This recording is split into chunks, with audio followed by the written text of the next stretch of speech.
On today's episode, we give a farewell to Willson Contreras as it is likely his last game at Wrigley Field in a Cubs uniform. But first, we recap the Cubs sweep over the Pirates as they have won 6 games in a row. Here we go.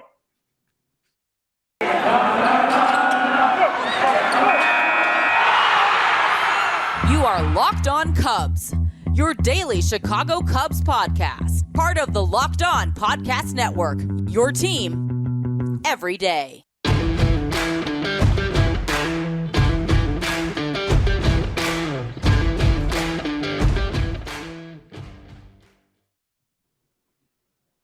Welcome to Locked On Cubs alongside Sam Olber. I'm Matt Cozy. Thanks for making the show your first listen every day. Apple, Spotify, wherever you get your podcast. Also on video every day on YouTube, Locked On Cubs. The Cubs have won 6 games in a row.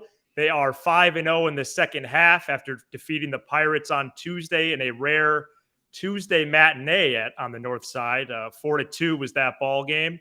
And it was quite possibly Ian Happ's last game as a Cub, but more of a highlight, which we'll get to later in the program. Willson Contreras, highly likely his last game in the blue pinstripe. Sam, how's it going? And lock it into as the Cubs have another sweep.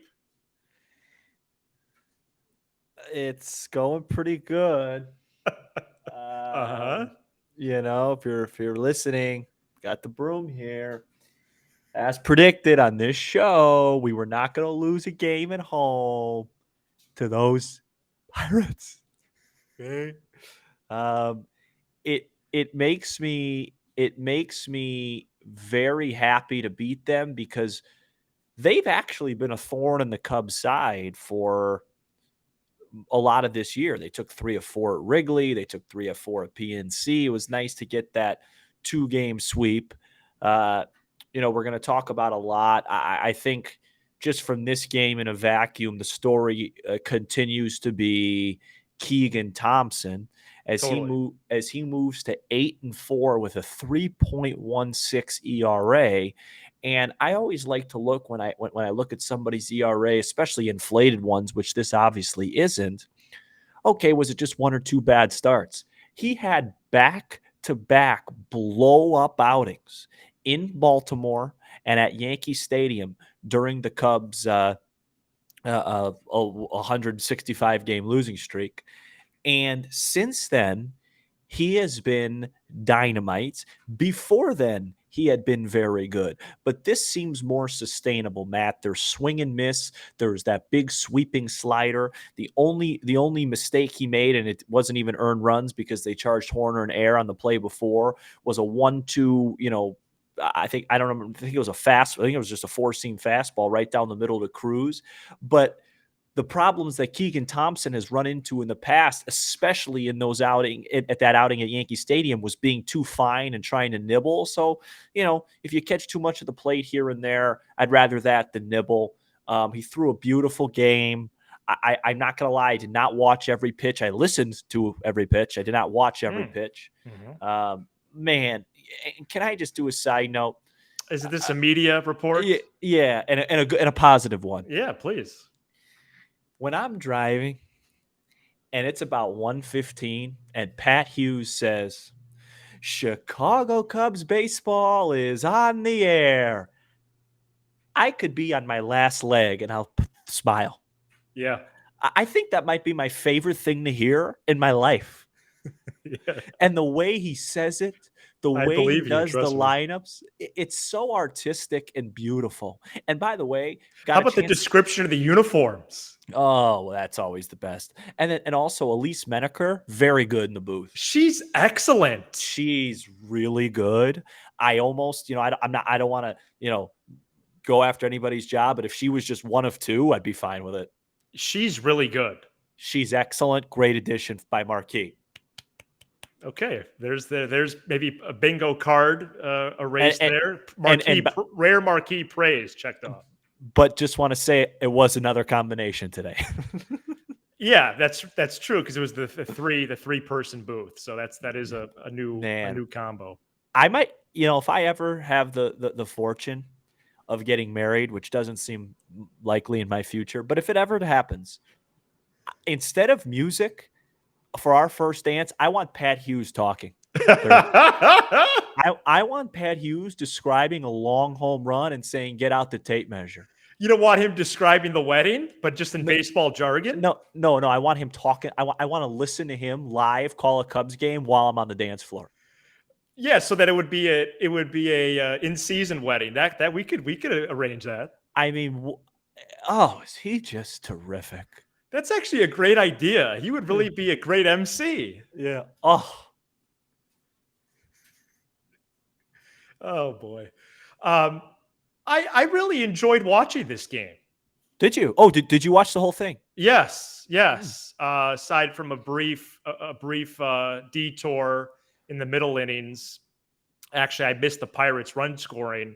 So you did went watch right the whole back game. into it. Yeah, I mean, I was. You didn't watch all 27 outs. That's okay. No, but it was probably 21. That's not good enough. Yeah. Okay. Well, thanks. I live and die with this. Good thing I don't need your approval. Nice broom in the background. So hey, as Horner lines a base hit. So again, the Pirates lineup today, awful. Oh, can we believe we have the same record with them? I'm embarrassed. But Keegan Thompson was great, and that is a sign. Okay, if that's what we're looking for this season, okay. I enjoyed Thompson. The guy shoved today. Okay, he was on. Rowan Wick was a bright spot today. What happened to Rowan Wick? Rowan Wick looked phenomenal today. He was electric. He had 97. Is that the first time a Cub reliever's hit 97 all year? Has to be. I mean, he looked great. What did they do? Put him in a chamber and he came out. It looked like he looked incredible. He was fantastic. I don't know what he's been doing. He's been great.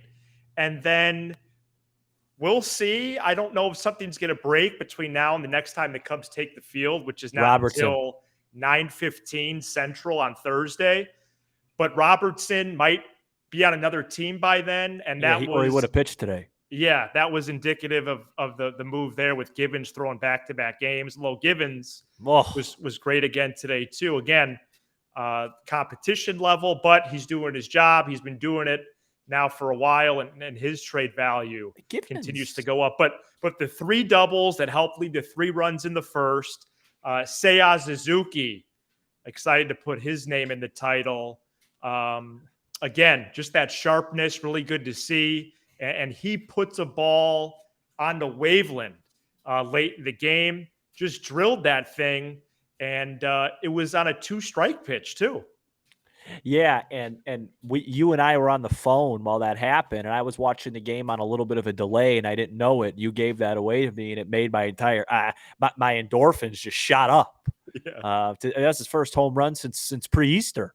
Right. Passover, if you celebrate that. So that was really good to see. And we're going to get more into that game. What? I was just saying, you don't assume I said Easter, but I celebrate Passover.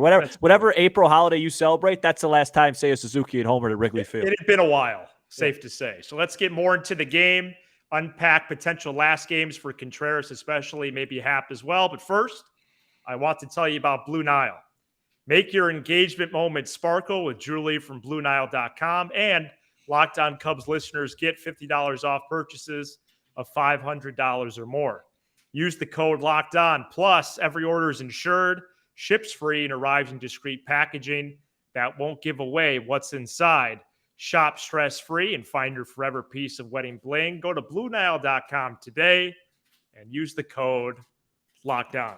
Can I ask you something? Go ahead. And correct me if I'm wrong, because I don't want to misquote you. Did you say it was either yesterday's show or the show before that you're more intrigued with Steele than Thompson? Is that true? Yeah, I think Steele has a more higher ceiling as a starting pitcher. Yeah, I think I highly disagree with you. Okay, let's do that right now. Let's get into it. Yeah, play the jingle. I think. What do you think? I think Thompson just has more stuff, It seems like Steele, I will say with Steele, his stuff plays better. Like he just throws 92, 93, and most of the time he just induces weak contact. I think I'm just more intrigued by Keegan Thompson's swing and miss than I am Justin Steele's. They're very similar. They both compete at a high level. I think either one of them, I mean, I'm not going to rank them, but they're going to be the 4 and the 5 in the rotation next year. I don't know. I think I really like that slider that Keegan Thompson has featured here his last half dozen starts. He's gotten a lot more swing and misses. No walks today. Yeah, they both got pretty good command. Steele every now and then will lose his command. I think Tom. I mean, I think both guys are good. I like both of them. I think Thompson might be a little bit more intriguing. I think I'm going to disagree with you. Well, that might not be the first time this show. We'll see later on. But any care to rebuttal? Are you trying to tell me that you think Justin Steele's 1965 Sandy Koufax? well, yeah, I'm not surprised that you side with Thompson because he strikes more guys out. And the baseball fan right now wants to see that. Guess what? I don't want to see that anymore. Right. I want efficient baseball. I want to see it ball hit on the ground. We make a play. A ball's in the air. We go get that ball. Yeah. Line drive. We dive. We sell out. We make plays. Yeah. You know what I want to see? You know what I want to see? Low pitch counts. Deep into ball games. Okay. I think I like Steele from the left side just because you're on a reverse camera. That was actually a right hand, but go on. Whoops. Anyway. Justin Steele could be the best Cubs lefty since John Lester. There hasn't been many of them. That's why. Trying to think of any. That's why. Just by default. But he's better than Daniel Norris. Yeah, well, it's okay. I'm going to disagree. You're right. And I care about two things in that thing. I care about winning baseball games and seeing Chicago live at Ravinia. Are they here this summer? I don't know. You should look into it. No, my dad. If they are, my dad will go. He's seen him 14 times. I do wonder if Steele. Wait, what? Yeah, correct. Shout out to my dad. He's not listening, but shout out to him. Oh, he hasn't listened yet? I listened to an episode or two. His thing is, I talk to you about the Cubs all the time. I don't have to hear it a second time. My dad today had a whole report card about our show. Oh, and what does he think about it? He even commented on the broom being turned over because that was actually his idea that I used yesterday. Oh, does he like the show? Yeah, he really enjoys it. Good. Do you think Steele and Thompson are going to have innings limits as we go down the stretch of the season? For sure. Okay. That's what, and when those guys start to have innings limits, you'll see Hendricks start to come back. That's what Hendricks' purpose is going to be at the end of the year. And I know you're gonna love this.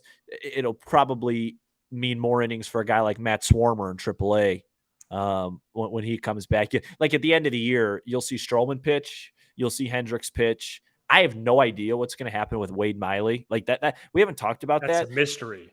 There's no way they could trade him, right? Like no. What value does he have? He's been hurt. So if he does come back, he'll eat some innings for the Cubs, obviously. Hendricks will eat innings. Stroman will eat innings. Sampson will eat innings. He didn't pitch much in the beginning of the year outside of, the minors. And he's more of a veteran, so he could pitch. But Thompson and Steele, if I had to guess, I'd say 150 to 170 at the most. I could see them. That sounds like a good number to me. I could see them missing the last 2-3 starts, probably so. Okay. All right. Well, I think I'm ready to talk Contreras. Are you? I'm ready to do whatever you tell me to do because people don't realize this is your show. Okay. I just come in here and talk and give my opinions and make you laugh. You run the show here. So if that's what you want to do next, that's what we're going to do next. But before we do talk about that, I don't want you to forget that our baseball team is on a 6-game win streak, and that's pretty cool. And I don't care what their record says. Horner's hitting, Suzuki's hitting, the guys that are about to be traded were hitting a little bit. Even Wisdom got in the act. Rivas got a base hit. Right. Guys are pitching, bullpen. It's fun. Okay, and if that all ends in San Francisco, that's fine because I have the entire night tonight, all day tomorrow, and all day Thursday to bask in this win streak.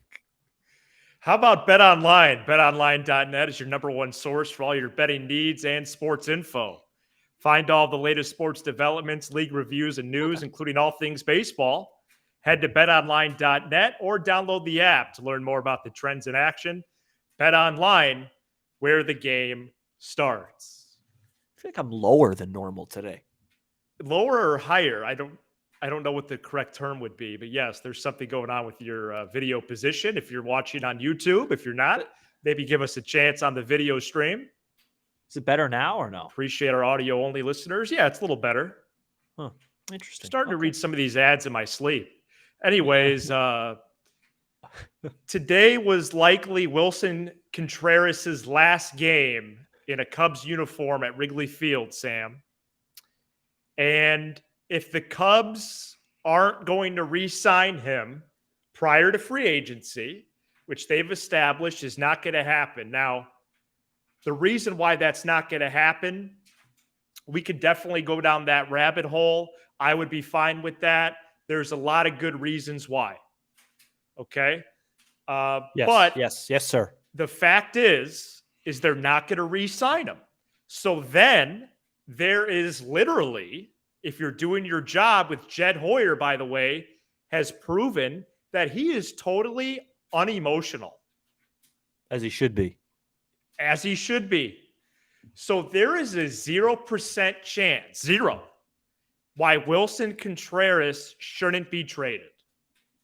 Okay? Between now and next Tuesday the 2nd, he will be dealt. Assuming that, after realizing they're not extending him. Right. Because people get no extension. People get really sensitive trade. About Contreras. Yeah, no extension, therefore a trade. Right. Okay, so today was his last game. It was very emotional. It was a great crowd at Wrigley the last 2 days.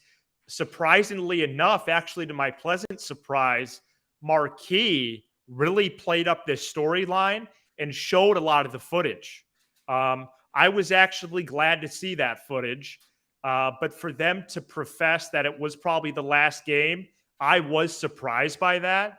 So I guess credit to them, especially, Cole Wright is doing a nice job in the host chair. He was kind of directing the traffic after the game, and Taylor McGregor interviewed Willson, and they had a lot of shots of him in the dugout, and he made a big embrace with Hap, and there was a lot that happened about today. this. And and unlike me, you're emotional about this. So tell me, because I'm not going to ever come on here and pretend that I'm somebody I'm not. Okay.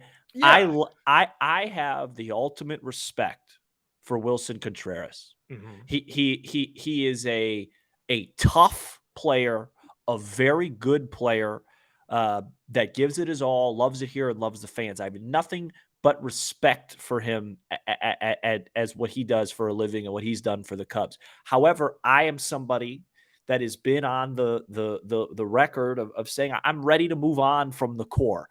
I personally think the mistake they made was not trading Contreras last year. I think they just because you would have gotten more back. I just think they had to save some face and have a reason to watch the team for the second half because they have their own network. But that's not the point. The point is you are a little emotional about this, which is good. So tell me, convince me, tell me that I'm underselling this.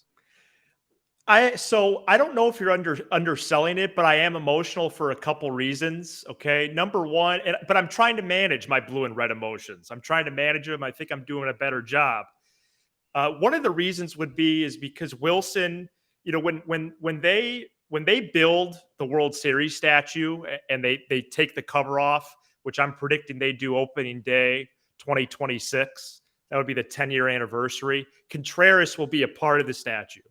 It's going to be Joe Madden. It's going to be all the core guys. It's going to be Lester. It's going to be Schwarber, Zobrist. You're going to have a whole area there, wherever that is in the park or outside the stadium. Right? It's a phenomenal prediction. Yes, thank you. So again, I am struggling a little bit to get over that, although I am quicker to do. Okay, you know why? Because the Cubs aren't good. I almost want to respond to people just with that sometimes. No, but what are they winning in the last couple of years? But so is there anything beyond the World Series statue thing that Contreras means to you as a fan? On the old show, I said Contreras out of the core, he would be the one that I would retain. Why?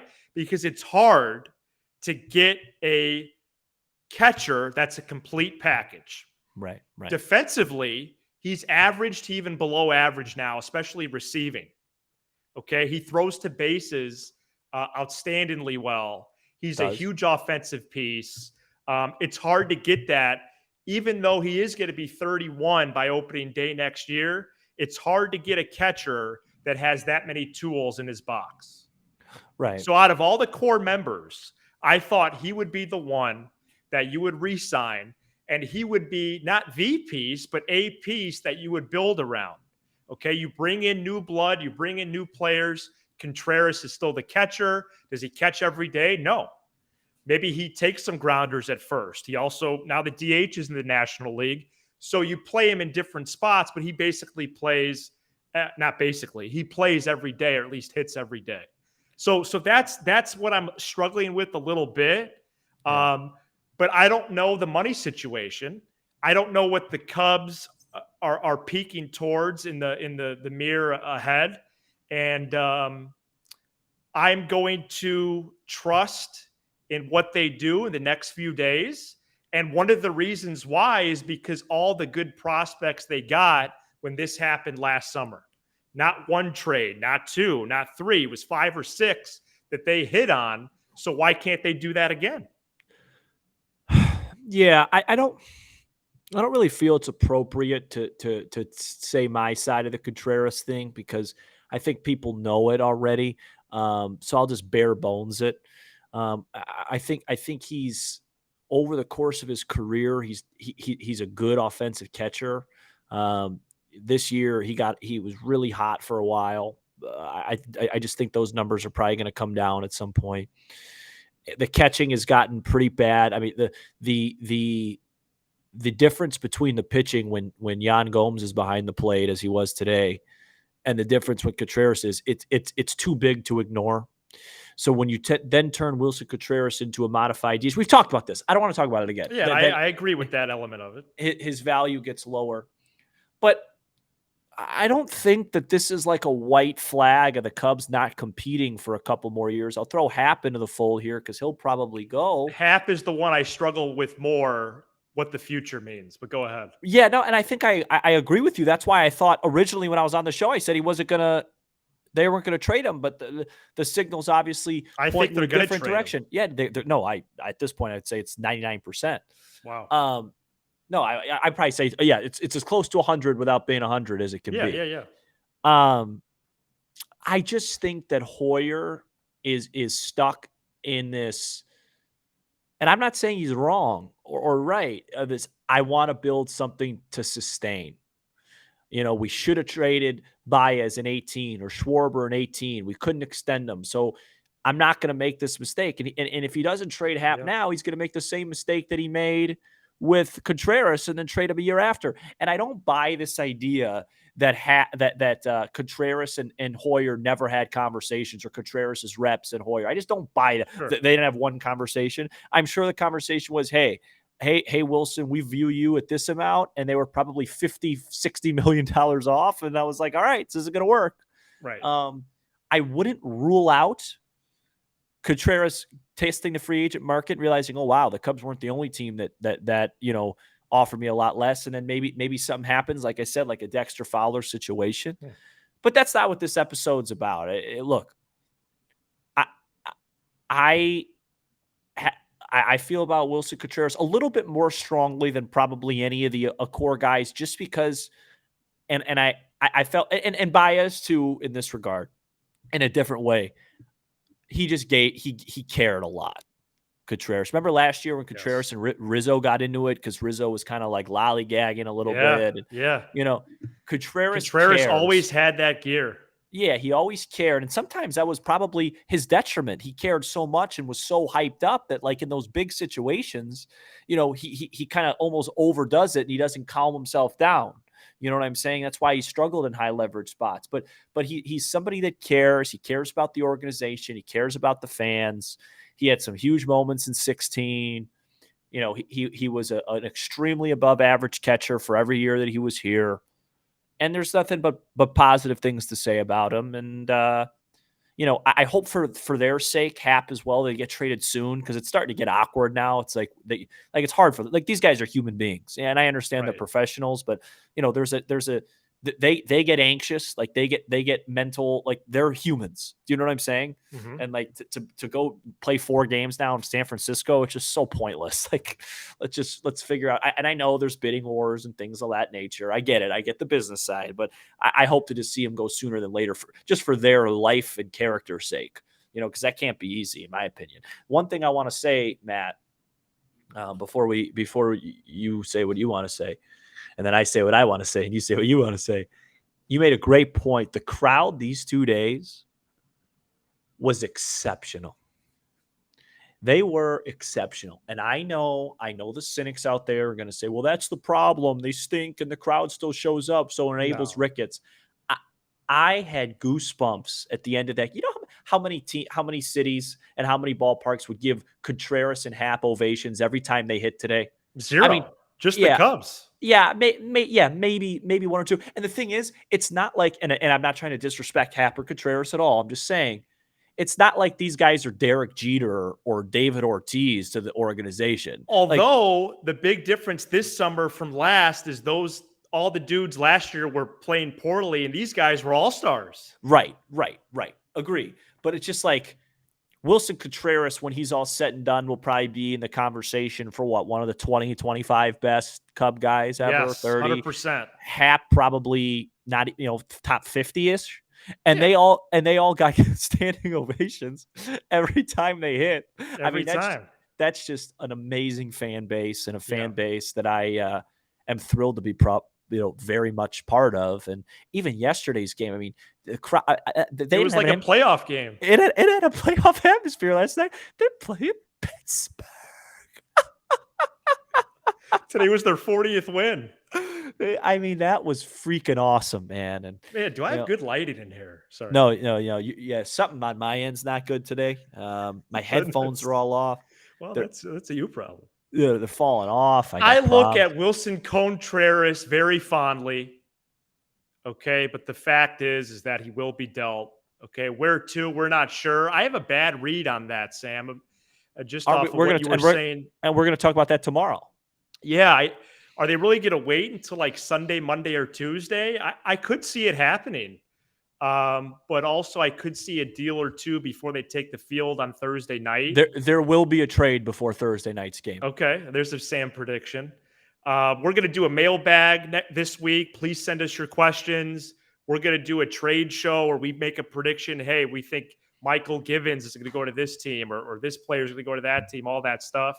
And we're going to keep track of how this team continues to play this week as well. Yeah, and I just want to close by saying this. Mm-hmm. I have no problem with anybody that's upset that these guys are going to get traded. I don't. I get it. I just think there's a really big picture element to this that you have to try and see. And by the way, it kind of does think that they're trading them when they're all playing well now too. They're in a 6-game win streak to a lot of fans. Yeah, it's not good timing. Yeah, it's not good timing for that. Whereas last year is like, all right, man, it's 11 in a row here. Let's get these guys. Let's move on.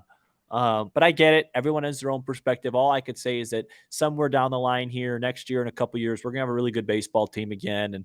And that's what these fans deserve. Tell somebody about the new Locked On Cubs. We're on Apple, Spotify, and wherever you get your podcasts. Locked On Cubs on YouTube as we make the push to 1,000 subscribers. And follow along with us on Twitter at Locked On Cubs. For the mailbag, drop us a text, 312-834-4634. Thanks for making Locked On Cubs your first listen every day. Now make your second listen the Locked On MLB podcast.